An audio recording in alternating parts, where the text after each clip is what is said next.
अस्सलाम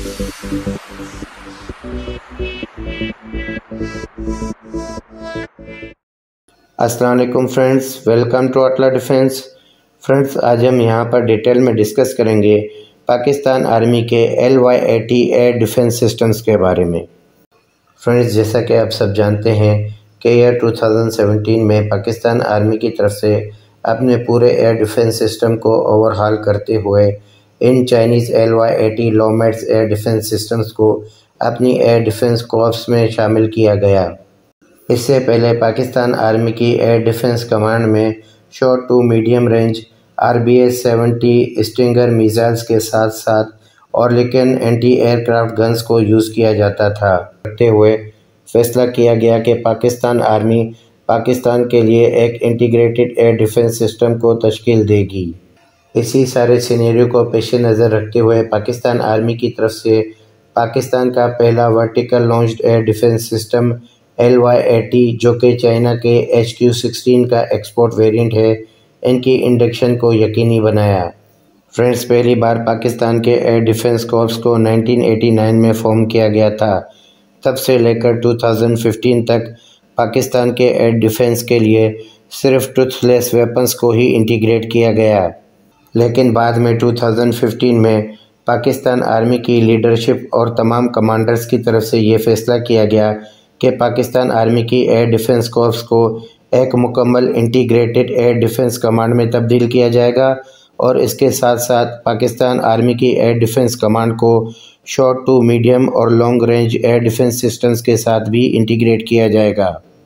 फ्रेंड्स, हमारे ख्याल से पाकिस्तान आर्मी की उस वक्त की लीडरशिप और तमाम कमांडर्स की तरफ से पाकिस्तान आर्मी के एयर डिफेंस कोर्प्स को ओवरहाल करते हुए न सिर्फ इनको नया नाम बल्कि इनको पावरफुल एयर डिफेंस सिस्टम्स के साथ इंटीग्रेट किया गया। और फ्रेंड्स, इसके अलावा पाकिस्तान आर्मी की तरफ से अपनी इंटीग्रेटेड एयर डिफेंस कमांड में इन LY-80 short to medium range air defence systems को लॉन्ग रेंज फाइटर जेट्स से प्रोटेक्शन फराहम करने के लिए और पाकिस्तान को long range air defence systems की इंटीग्रेशन के लिए चाइना से HQ-9P long range air defence systems को अपनी फ्लीट में शामिल किया गया। फ्रेंड्स, यहाँ पर आपको ये भी बताते चलें कि कुछ इंडियन सोर्सेज की तरफ से इन LY-80 एयर डिफेंस सिस्टम्स के ख़िलाफ़ बेबुनियाद प्रोपेगेंडा किया जा रहा है, जिसमें कहा जा रहा है कि पाकिस्तान आर्मी की एयर डिफेंस कमांड में अभी तक LY-80 एयर डिफेंस सिस्टम्स को फुली ऑपरेशनल नहीं किया गया, क्योंकि इन एयर डिफेंस सिस्टम्स में कई फ्लॉज पाए गए हैं और इसके साथ ही चाइना की तरफ से इन एयर डिफेंस सिस्टम्स के स्पेयर पार्ट्स और सब सिस्टम्स की फराहमी में भी पाकिस्तान को दुश्वारी का सामना करना पड़ रहा है। और इनकी तरफ से अपने प्रोपेगेंडा को तक़वियत देते हुए कहा गया है कि पाकिस्तान नेवी के जुल्फ़कार फ्रिगेट्स पे जो FM-90 एयर डिफेंस सिस्टम्स मौजूद हैं, वो भी पाकिस्तान नेवी रिप्लेस करने जा रही हैं, क्योंकि पाकिस्तान नेवी ने इन एयर डिफेंस सिस्टम्स में भी कई फ्लॉज पाए हैं। इसीलिए ये LY-80 एयर डिफेंस सिस्टम्स भी फ्लॉज के साथ पाकिस्तान को मिले हैं। पहले तो इन प्रोपेगेंडा करने वालों को हम बताते चलें कि पाकिस्तान आर्मी की तरफ से 2016 में ही इन LY-80 एयर डिफेंस सिस्टम्स को अपनी एयर डिफेंस कमांड में शामिल कर दिया गया था। लेकिन फिर भी आपकी दिली तसल्ली के लिए ये मान के चलें कि इन LY-80 एयर डिफेंस सिस्टम्स में कई फ्लॉज पाए गए और चाइना से इनके स्पेयर पार्ट्स और सब सिस्टम्स की फराहमी में पाकिस्तान को दुश्वारी का सामना करना पड़ रहा था, तो पाकिस्तान ठीक 4 साल बाद क्यों चाइना से HQ-9P long range air defence systems की ख़रीदारी करेगा। और इसके अलावा पाकिस्तान नेवी में इन जुल्फ़कार क्लास फ्रिगेट्स को 2004 और 2006 के मिड में इंडक्ट किया गया था। 2004 और 2006 के मिड में इन जुल्फ़कार क्लास फ्रिगेट्स पर लगाए गए FM-90 एयर डिफेंस सिस्टम्स आजकल के एयर डिफेंस सिस्टम्स के मुकाबले में काफ़ी पुराने हो चुके हैं। पाकिस्तान नेवी की तरफ से इन पुराने FM-90 एयर डिफेंस सिस्टम्स को नए upgraded FM-90 air defence systems के साथ इसीलिए रिप्लेस नहीं किया जा रहा क्योंकि इनकी हॉरिजॉन्टल लॉन्चिंग की वजह से इन जुल्फ़कार क्लास फ्रिगेट्स पर सिर्फ SA-16 surface to air missiles carry किए जा सकते हैं, जबकि पाकिस्तान नेवी इन जुल्फ़कार क्लास फ्रिगेट्स से सरफेस टू एयर मिसाइल्स की कैटेगरी में मैक्सिमम आउटकम के लिए इन पर लाइट वेट MBDA के बनाए गए CAM-ER surface to air missiles को इंटीग्रेट करने जा रहा है,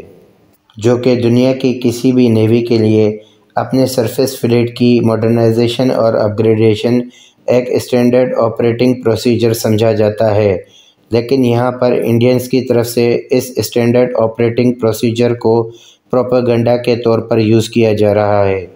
तो फ्रेंड्स, अब बात करते हैं इन LY-80 short to medium range air defence systems की कुछ खुसूसियात और स्पेसिफिकेशंस के बारे में।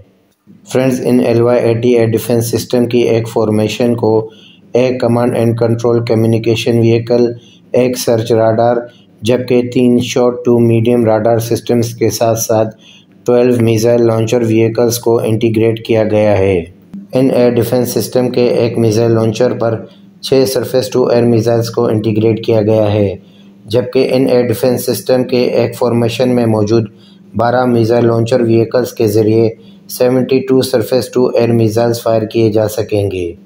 जो कि ये काफ़ी डिसेंट नंबर है इन LY-80 एयर डिफेंस सिस्टम्स के लिए, ख़ास तौर पर एनिमीज़ के लो अल्टीट्यूड पर फ्लाई करने वाले terrain hugging cruise missiles, unmanned aerial vehicles, attack helicopters और ख़ास तौर पर मीडियम एल्टीट्यूड्स पर उड़ने वाले MiG-29 UPG जैसे फाइटर जेट्स के ख़िलाफ़। और इसके अलावा ये एयर डिफेंस सिस्टम्स 150 किलोमीटर की रेंज में एनिमीज़ के टारगेट्स को ट्रैक और डिटेक्ट और 100 किलोमीटर की रेंज में एनिमीज़ के टारगेट्स को एंगेज करने की सलाहियत रखते हैं। और इसके साथ साथ ये एयर डिफेंस सिस्टम्स 50,000 फीट की बुलंदी पर 145 टारगेट्स की ट्रैकिंग, जबकि इनमें से 50 टारगेट्स को सिमल्टेनियसली एंगेज करने की सलाहियत भी रखते हैं। बाकी फ्रेंड्स, यहाँ पर ये LY-80 air defence systems enemies के लो फ्लाई करने वाले ब्रह्मोस क्रूज मिसाइल्स के ख़िलाफ़ 50 किलोमीटर्स की रेंज में 75% हिट प्रोबेबिलिटी अचीव करने की सलाहियत भी रखते हैं। बाकी इसके अलावा ये एयर डिफेंस सिस्टम्स एनिमीज़ के लो टू मीडियम रेंज पर फ्लाई करने वाले फाइटर जेट्स के ख़िलाफ़ 70 किलोमीटर्स की रेंज में एक फायर किए गए मिसाइल के साथ 85% की हिट प्रोबेबिलिटी भी अचीव कर सकते हैं। और अगर एनिमी के एक फाइटर जेट के ख़िलाफ़ इन LY-80 एयर डिफेंस सिस्टम्स के 2 surface to air missiles fire किए जाते हैं, तो ये 100% हिट प्रोबेबिलिटी के साथ एनिमीज़ के फाइटर जेट्स के लिए नो एस्केप जोन भी पैदा कर सकते हैं। इन LY-80 एयर डिफेंस सिस्टम्स की तमाम कैपेबिलिटीज़ और इनकी HQ-9B long range air defence systems के साथ इंटीग्रेशन से ये कहा जा सकता है कि ये दोनों ही सिस्टम्स फ्यूचर में पाकिस्तान की एयर डिफेंस अम्ब्रेला में अपना अहम किरदार अदा करेंगे। होपफुली फ्रेंड्स, इन्फॉर्मेशन यहाँ तक क्लियर हुई हो। अपने ख़यालात का इज़हार कमेंट बॉक्स में ज़रूर कीजिएगा। अपनी दुआ में याद रखिएगा। अल्लाह हाफ़िज़।